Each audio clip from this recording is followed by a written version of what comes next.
Alright guys, so after some horrific sanding, I started sanding this and I ended up finding there was like little blisters in the primer.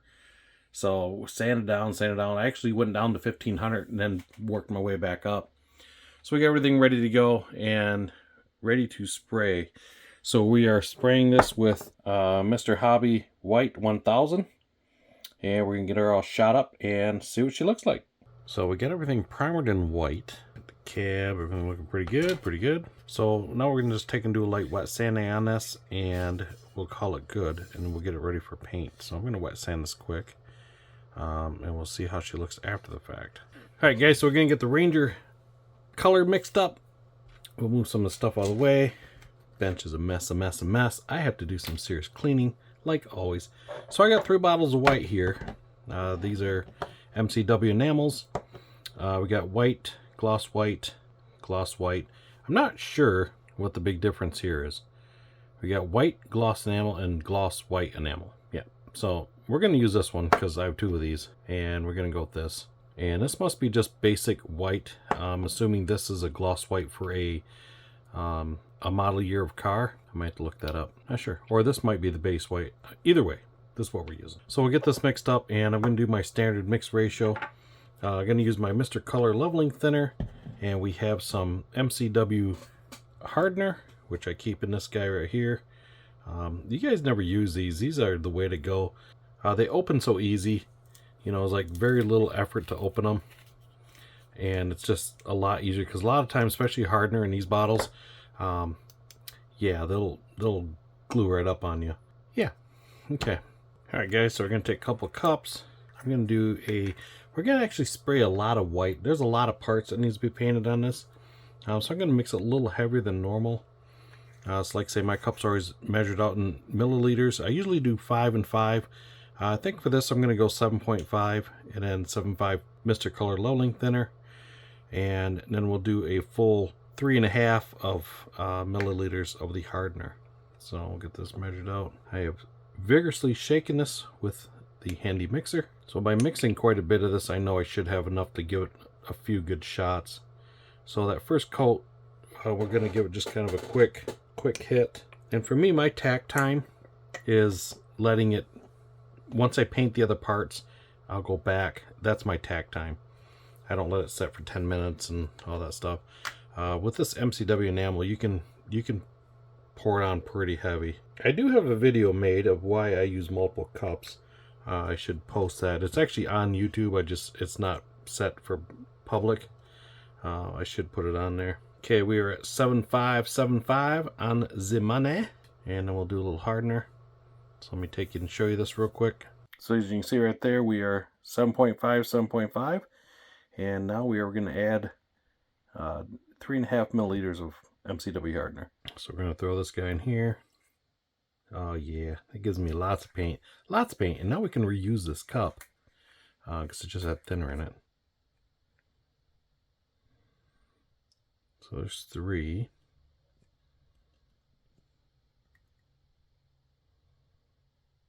Something like that. Now we throw this away because, yeah, you don't want to mix that with anything else. Because whatever you mix it with will no longer be any good. And we'll take this pipette that's full of paint and we'll sit here and do a little mixy. Get this all mixed up nice, and that should spray up pretty good. And we'll roll you guys over the paint booth and we'll get her sprayed. See how she turns out here. And like always, I take my cup and do a little bit of side. It's not transparent, it's not overly runny. That's about nice. Okay, very good. All right, we got everything washed from the house, all on skews. We got our little tacket stuff on the bottom on the things that we can't hold normally. And like I say, we got a lot of stuff to paint white. We got the mirrors on there, bumpers, the box, the cab, obviously everything. So we're going to get our dirty booth going. And for my room, I have to keep a vent on the other side, so I open that up for paint reasons. That way there, I get a nice cross flow and it doesn't get too kind of stagnant here. Okay, get the booth turned on. Get some compressor action going.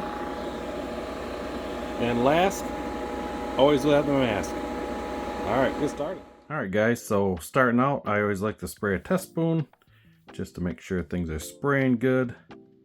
And we are spraying nice. Looking good, looking good. So I'll start out with some small pieces first. I always like doing a small piece just in case I see there's little issues. It's easier to clean these up than a big part. So we'll get the firewall done and get the hood. So I don't do a lot under the hood just to give it a kind of a base white coat. We hit the top one time. Now this is the first coat. I will give it a second coat here in a bit. So we'll hit that tailgate. Give that a little bit of shot across each side here. I still gotta go in and do the inside where I got that tack tape on the inside there. That fun tack or whatever they call it. So once again, this is its first coat. Do the bumper. Try to keep it in frame here. And we got the rear bumper. And we get that grill sprayed up nice.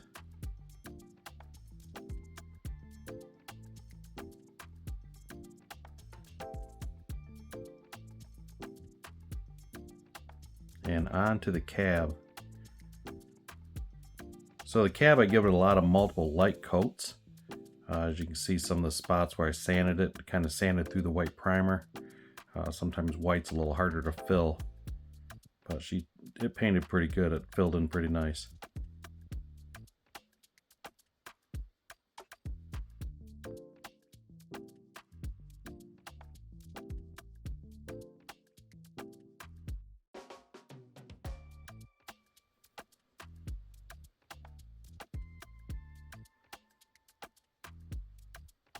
So after a good few light hits with it, it's looking pretty good. And we'll get this off to the side and move on to the next. So on to the box side. Like I said, it's a one-piece box, so pretty decent. So this is its first shot. Like I say, once all these are done, I'll go back and start spraying everything for the second time. So the hood's getting its second shot.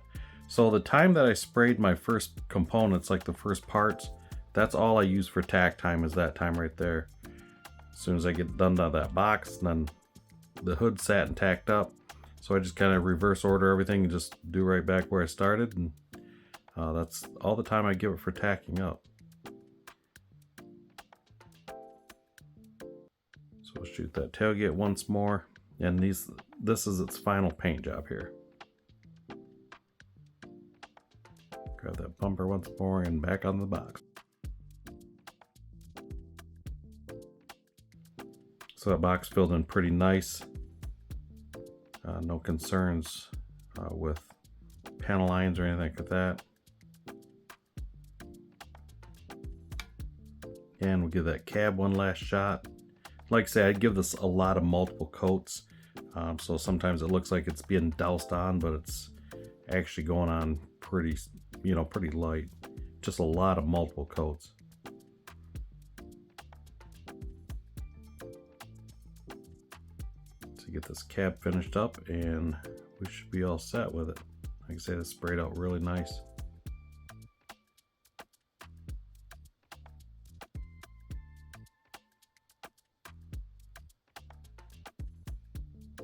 Should look pretty sharp in the white once it's all detailed out. And we'll wrap this up and we'll get it ready for bake time. Alrighty guys, we got our water. Like I said, it's sprayed up pretty nice. Got some red stuff on there, not sure what from. Check out that orange peel from Greece or something. Man, I'm glad it was there. The rest of it was nice. I don't know what that's from, but thank goodness it was there, because I don't care about that. Cab looks pretty good, pretty good.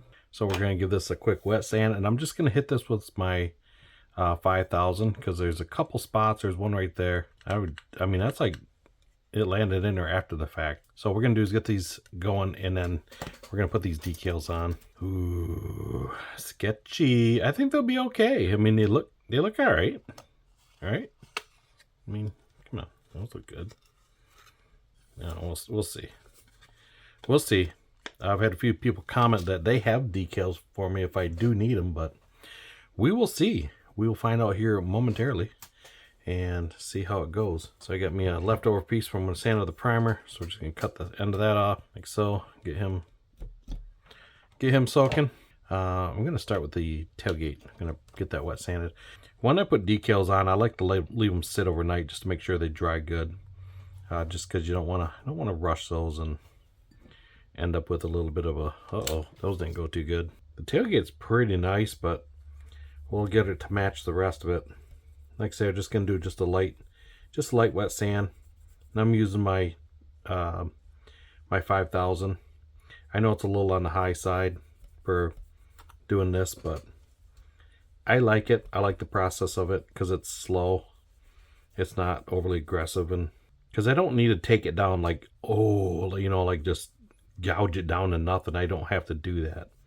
You know, it's now if I was trying to take that out, yeah, I'd probably be at 1500 or something to start with, or even 2000, and go from there.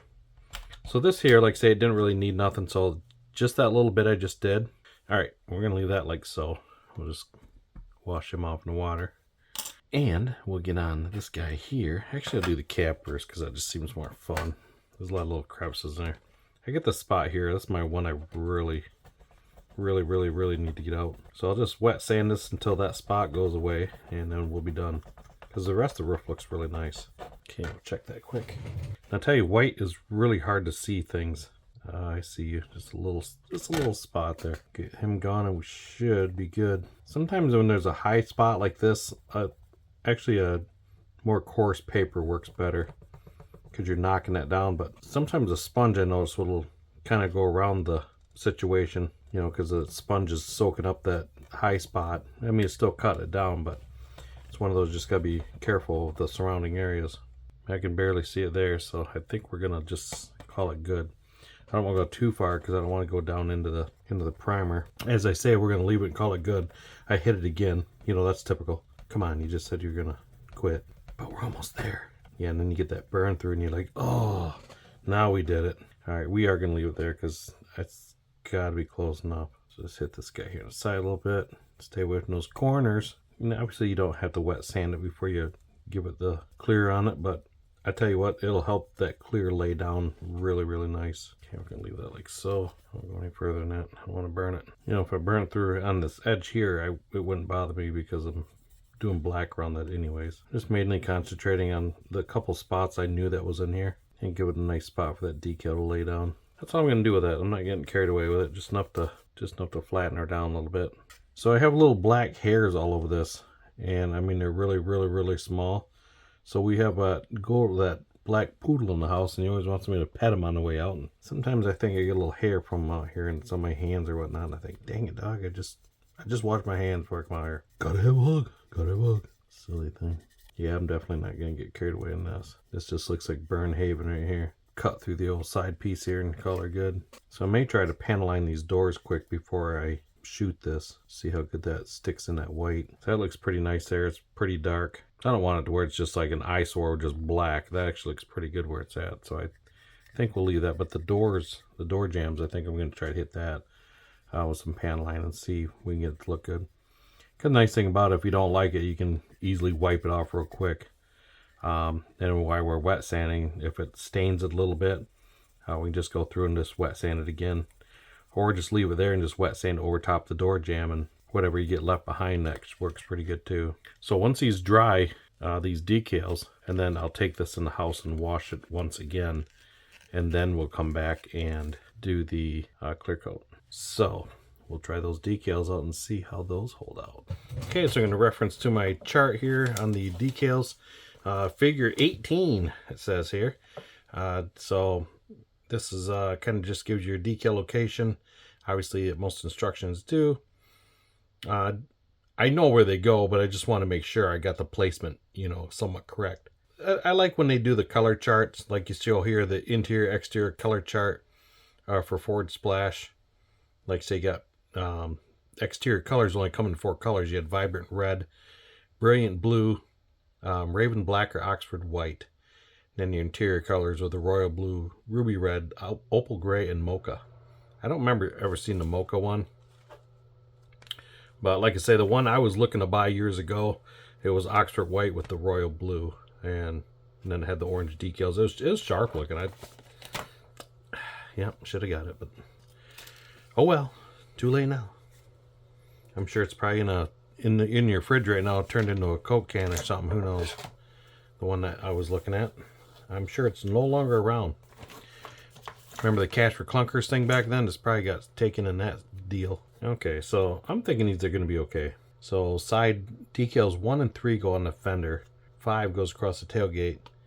So I'm going to do 5 first, because that's going to be the biggest out of the group.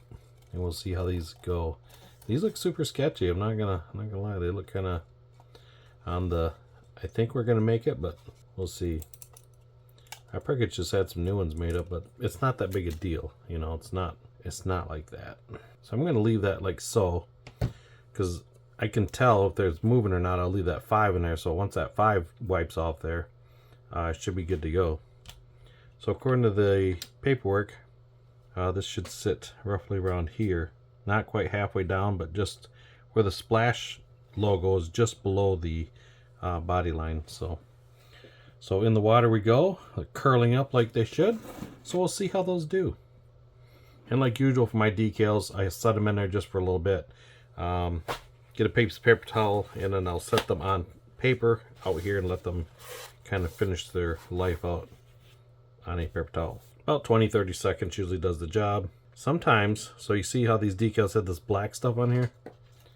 Sometimes I've noticed if it has it on there, you can actually take and start wiping some of that off before the decal's even ready to go.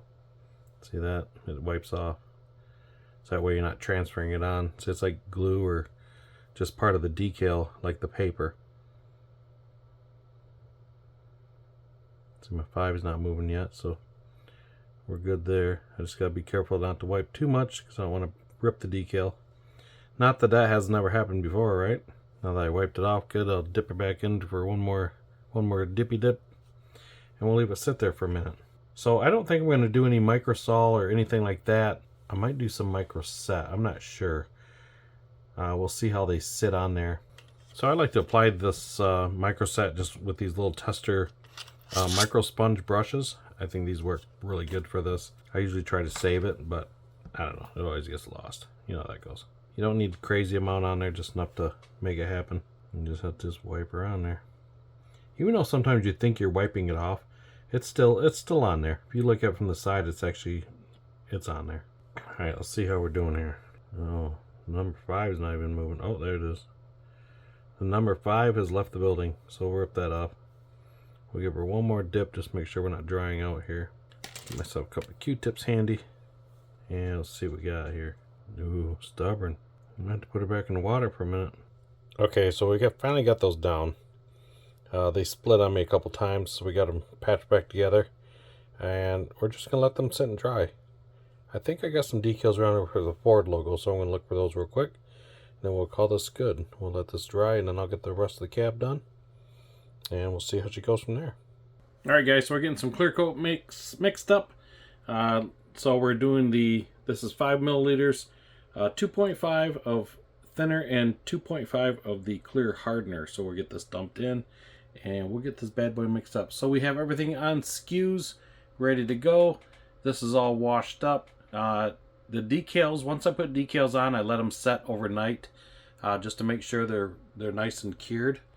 So this should be good to go. Other than that, yeah. So we'll get this shot quick and see how she turns out. Alright guys, so let's take a look and see what the Ranger looks like. It's been sitting in here for about 2 days now, and I really haven't baked it. This is kind of the first day I've been baking it. So just kind of checking everything out here. So it's looking like she's pretty good.